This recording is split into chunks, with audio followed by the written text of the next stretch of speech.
though, they were to move. Like Denver and the other teamsters, he had wondered about the cargo, but he had not permitted it to trouble him. To Adam Raitt, it was just a job, and he'd know what it was all about eventually. What interested him most was that he would get $500 in Yankee gold for assembling and bossing the wagon train, and in the spring of 1865, that was a lot of money. The son of a Tennessee farmer and his schoolteacher wife, he had done his share toward grubbing out a living from 80 Hard Rock acres until a fire had taken the lives of both his parents and cut him adrift. A job here and there, several years in Mexico, and then the war had come along, and he had joined with Nathan Forrest and his Confederate cavalry. 3 years later, he was a wounded captain in a Georgia hospital where they had dug an apple-sized chunk of shrapnel from his thigh. In June of 1864, limping, frustrated, and haunted by the recollection of men who had died under his command, seemingly for no purpose, he had wanted but one thing from the army: out. His request had been granted. More noise was coming from the freighter, dry thuds, clankings, the muted squeal of pulleys. Adam glanced to the sky. The overcast appeared to be breaking up. Hanover had better hurry.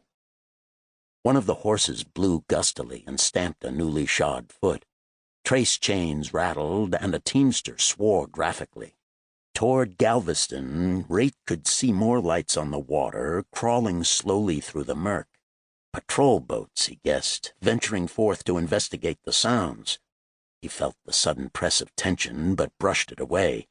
Kurt Hanover was capable of taking care of himself.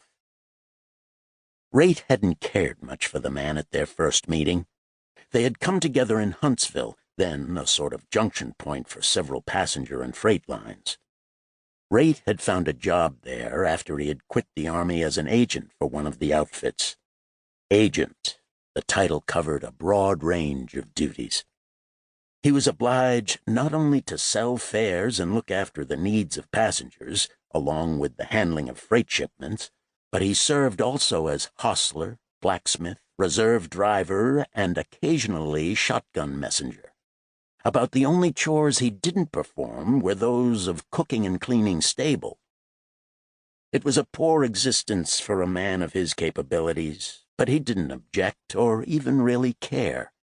Lonely, deserted by purpose, scarred in mind by the things he had looked upon during the war, in body by actual conflict, it was the ideal prosaic world he had sought for, in which he could shoulder a minimum of responsibility. Kurt Hanover had come onto the scene some 3 months after Raitt had established himself in Huntsville. Well-dressed in hard-to-get broadcloth, a cigar thrusting jauntily from the corner of his mouth, he had stepped from an eastbound coach one hot morning, hooked thumbs in his vest armholes, and glanced about in a sharp, perceptive manner.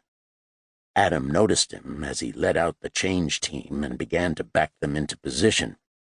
Sweat flanked the man's cheeks, and he had mentally observed that it was a hell of a hot day to go around dressed up like a schoolteacher playing Santa Claus. "You Raitt?"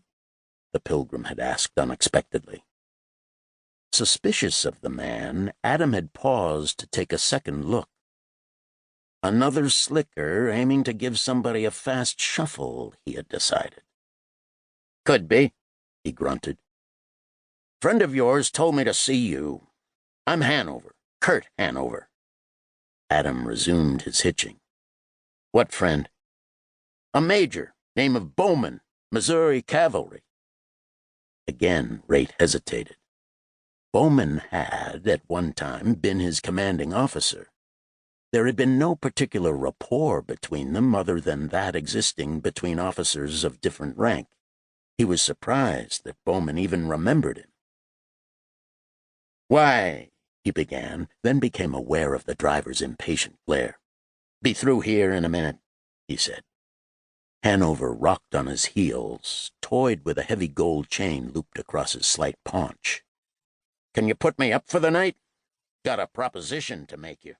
To keep listening to this audiobook, I've left you a link in the description so you can do it, at no cost thanks to Audible's 30-day free trial.